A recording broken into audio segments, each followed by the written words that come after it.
Welcome back to my channel. Today I would like to talk about 3 different marketing and sales strategies so that you can sell more artworks to more clients, either to new clients or to existing recurring clients. And those strategies you can either use one by one or 2 at the same time or all 3 together, depending on the situation, depending on the needs of your clients. I would like to encourage you to think about different possibilities so you're not leaving the money on the table.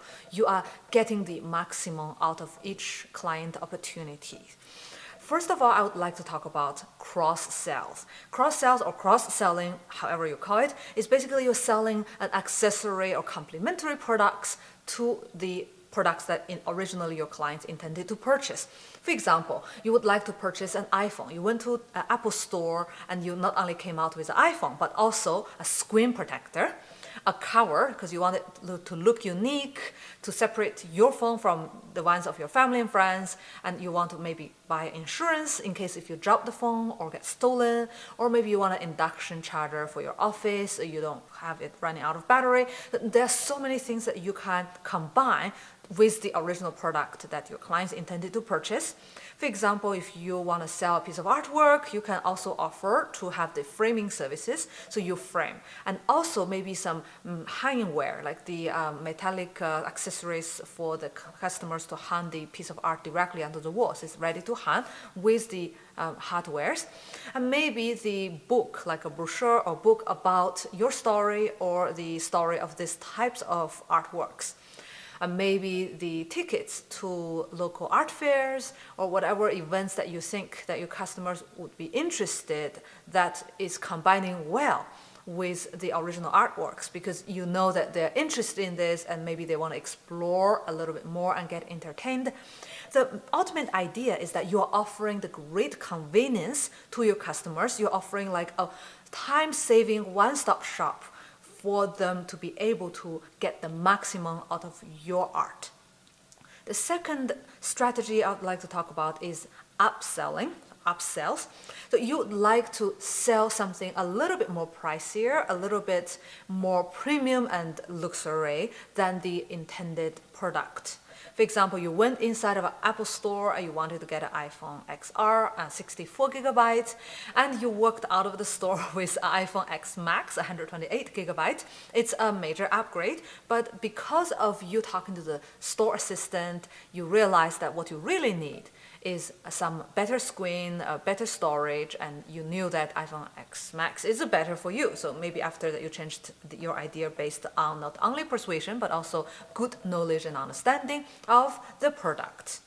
And if you're trying to sell your client upselling like better products, for example, if your client wants to buy a art prints and you knew that he wanted something a little bit more special, and according to the past history you knew he has extra budgets to spend, and you say, okay, how about a limited edition? And maybe after someone wanted to buy a limited edition and you knew that he wanted something even more special, and you can offer the hand embellished, like unique, one of its kind art print.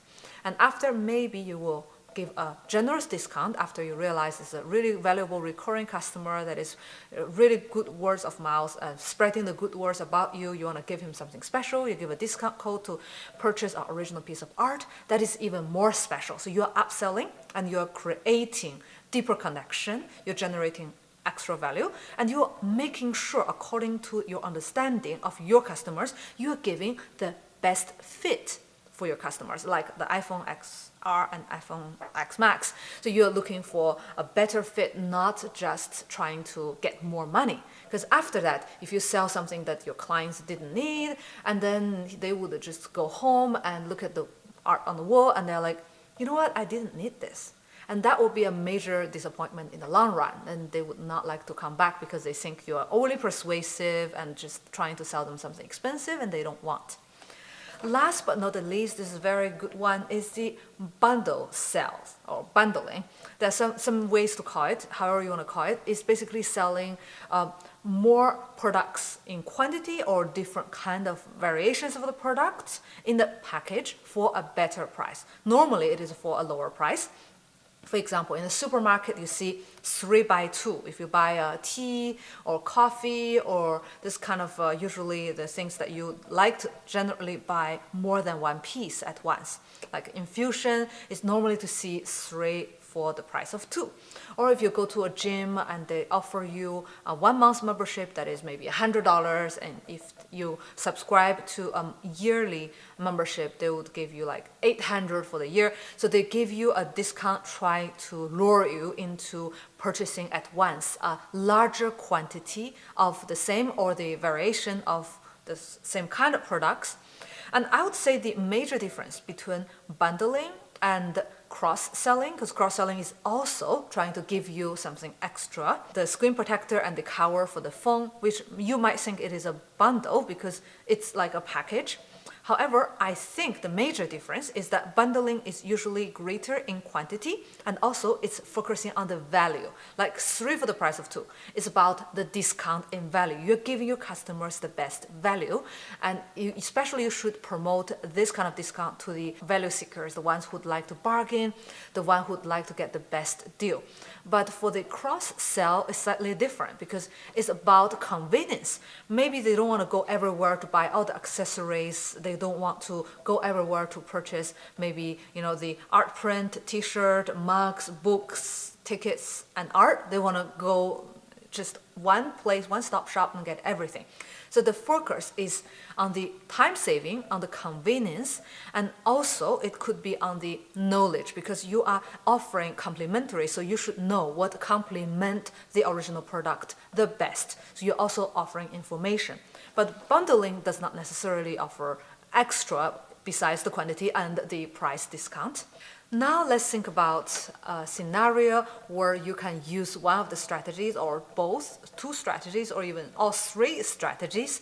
Imagine a customer walked into the door of your art studio and he said he has a budget of $1,000 and he would like to purchase maybe some limited prints. And instead of selling him limited prints, you knew that $1,000 is a fair budget, and you could even sell him something like hand-embellished prints or even original works of art, depending on the size. Maybe you have something to offer to him. And then you can say, hey, I want to offer you a special offer, limited time only. I'm so happy that you like my art. I have these artworks hanging around. I would like you to consider them, and you show them maybe original works of art. And you can say, I sell 1 for $1,000 if you want all 4 of them, because it's a 4 in the series, it will go well together. And also 4 is a good size. You can compose on the living room wall, in the dining room. It can have a different visual impact than just having one lonely work hanging on your wall. And you try to lure him into buying more pieces of artworks, and especially those pieces combine well together visually. And that's already bundling and upselling. So he walked into your store wanting to buy something inferior, you're selling something pricier. And after you can say, hey, do you want framing services? What is the color of your wall, the sofa furnitures? Do you want this kind of wooden frame? Do you want passe-partout? And after, do you want home delivery or do you want to pick up in the store? So you can sell him extra services and products to go with the original artworks that he would like to purchase now. So now you're selling, instead of 1 or 2 limited prints, you're selling a bundle of original works of art with frames, with different services, and ideally that you're offering something greater value and better fit for your customers. And if you think that you don't want to do services like framing or services like all this delivery services, you think this is too much, you can outsource those services, and the customer will not need to know that you didn't make it by hand. You don't have to make everything yourself. So you can sell the customer a package, and you can outsource all the detailed services so that when you're facing your client, you present it as a whole package, and it's an ease of purchase that is a better value, and I think in general it's a better purchasing experience for your art collectors. Let me know currently what kind of bundles or strategies that you use to sell your artworks. I would love to know. Leave me a comment below and I'll get back to you ASAP. Thank you very much for watching this video. See you next time.